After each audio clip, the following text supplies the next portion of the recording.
Assalamualaikum dan salam sejahtera.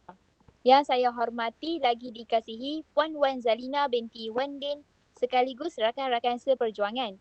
Pada petang ini, kumpulan kami iaitu Bunga Lailek yang terdiri daripada 4 orang ahli iaitu saya sendiri, Tengku Fidlin Sani Tengku Abdullah Sani 829180.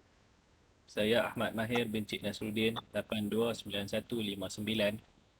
Saya Siti Nur Intan binti Abdul Latif 829179. Dan saya Wan Afika Asma binti Warasti 829232. Kami akan membentangkan isu yang kami pilih iaitu masalah kehamilan anak luar nikah dalam kalangan remaja sekolah. Tanpa membuang masa, saya, Fidlin 829180 akan terus kepada pengenalan masalah ini. Seperti yang diketahui, salah satu daripada masalah sosial yang kian meruncing pada masa kini adalah masalah remaja hamil luar nikah. Pengaruh media sosial, rakan sebaya, penceraian ibu bapa, pil khayal dan kesibukan ibu bapa menjadi punca kepada permasalahan ini. Menurut Siti Aisyah Yahaya dan Fariza Syam, remaja yang hamil luar nikah ini merupakan golongan yang mengandung sebelum berkahwin dan tidak mempunyai pertalian nikah yang sah. Menurut sumber daripada Kementerian Kesihatan Malaysia, statistik remaja hamil luar nikah dari tahun 2014 hingga 2018 ialah sebanyak 3,694. Banyak kesan negatif yang berlaku berikutan kes ini. Pelbagai institusi dan pusat pemulihan diwujudkan bagi menangani isu ini. Program bermanfaat turut diisi kepada masyarakat untuk membuka mata mereka mengenai kes hamil luar nikah. Remaja yang bermasalah akan berusaha untuk membaiki sikap negatif yang ada pada mereka, seterusnya menghindarkan diri daripada terjerumus ke dalam masalah sosial jika menghadiri program tersebut. Pelbagai cara perlu dilakukan untuk mengelakkan isu ini daripada menular seperti peranan daripada ibu bapa, remaja, media dan sebagainya. Teori functionalism diaplikasikan di sini yang mana setiap pihak perlu berganding bahu bagi menangani masalah ini. Okey, pembentang seterusnya. Saya Ahmad Mahir bin Cik Nasruddin 829159. Mari kita ikuti sorotan literature. Pakar psikologi yang dikenali sebagai Alfred Adler menjelaskan bahawa manusia dilahirkan sebagai makhluk sosial yang cenderung untuk terlibat dengan gejala antisosial sekiranya gagal mengawal diri mereka. Mengikut kajian yang dijalankan oleh Ahmad dan Dahlan 2017, anak yang dilahirkan oleh ibu tersebut adalah diterima oleh keluarga mereka. Seterusnya, kajian yang dijalankan oleh Yahya dan Mat Syam 2019 tentang corak emosi remaja yang hamil luar nikah adalah mempamerkan pelbagai emosi negatif serta mudah keliru dan cepat marah. Seterusnya, mari kita ikuti faktor-faktor berisiko menyumbang kepada kehamilan luar nikah dalam kalangan remaja. Yang pertama, hubungan kekeluargaan yang lemah. Keluarga memainkan peranan yang amat signifikan dalam kehidupan seorang remaja. Keluarga merupakan tonggak utama dalam membentuk siasat diri, sikap dan personaliti seseorang individu. Secara umumnya, sekiranya remaja kurang mendapat kasih sayang dan perhatian keluarga, akan berhadapan dengan pelbagai konflik di masa hadapan dan akan menunjukkan sifat agresif serta mempunyai keinginan untuk mendapatkan kasih sayang daripada orang luar. Seterusnya, faktor yang kedua adalah penceraian ibu bapa.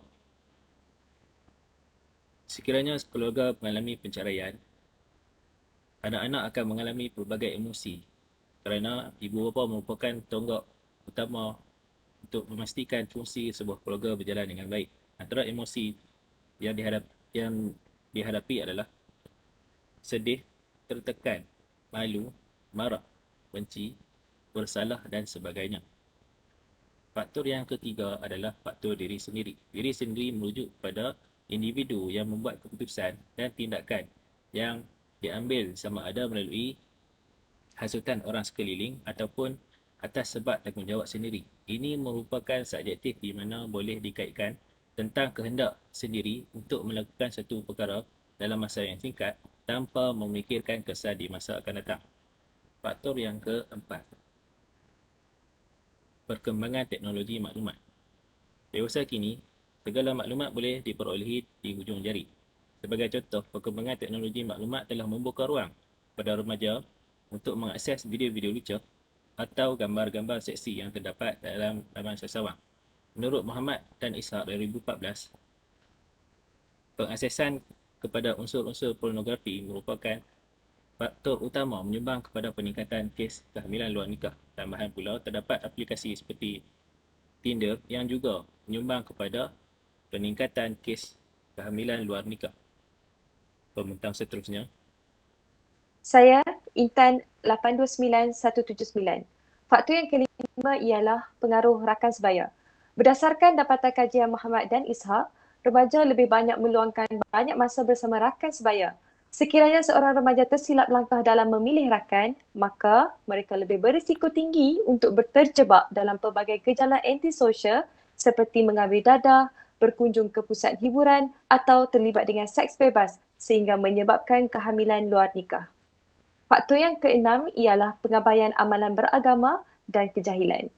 Keluarga yang tidak menitik beratkan ilmu serta amalan hidup berasaskan agama menyebabkan remaja tidak memahami asas agama yang sepatutnya mereka fahami sebagai seorang yang beragama Islam.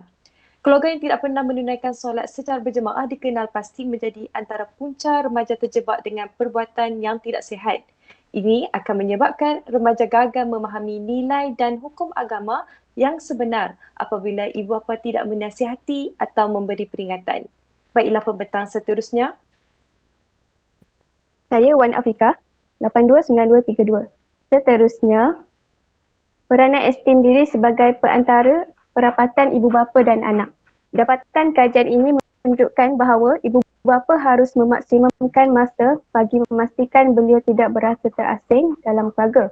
Pada masa yang sama, kajian ini turut mencadangkan beberapa alternatif bagi membendung salah laku seksual dalam kalangan remaja masa kini. Seterusnya, pornografi dalam kalangan remaja generasi Z. Kajian ini mendapati pornografi menyebabkan masyarakat terdedah kepada ancaman keselamatan yang berpunca daripada jenayah seksual seperti rogol, cabur, pedofilia, parafilia dan sebagainya. Oleh itu, implikasi negatif daripada salah laku ini membawa kepada kehamilan luar nikah, pembuangan bayi serta penularan penyakit kelamin seperti HIV, AIDS dan sebagainya. Akhir sekali, hubungan antara pengaruh rakan sebaya dan sikap terhadap tingkah laku seksual dalam kalangan remaja hamil luar nikah di Semenanjung Malaysia. Kajian ini menjelaskan perkembangan dan pembentukan sikap tingkah laku seksual melalui interaksi timbal balas melalui faktor dalaman individu serta pengaruh rakan sebaya. Kajian ini juga memberikan maklumat yang terperinci berkenaan etiologi dan perkembangan sikap terhadap tingkah laku seksual, faktor dalaman dan faktor luaran yang mempengaruhi proses pembentukan sikap terhadap tingkah laku seksual dalam kalangan remaja hamil luar nikah di Semenanjung Malaysia. Pembentang seterusnya. Okey. Sebagai kesimpulannya, semua pihak perlu berganding bahu bagi menangani isu remaja hamil luar nikah yang semakin berleluasa. Ibu bapa adalah individu yang paling hampir dan rapat dengan anak-anak perlu memainkan peranan yang penting dalam memastikan keselamatan dan keharmonian anak-anak dan keluarga. Secara tuntasnya, gaya keibubapaan yang pelbagai akan menyumbang kepada permasalahan sosial yang berbeza dalam kalangan remaja. Gaya keibubapaan yang ditonjolkan ibu bapa yang mempunyai desakan rendah dan respon rendah iaitu gaya keibubapaan neglect di mana mereka kurang menekankan kawalan dan kemesraan.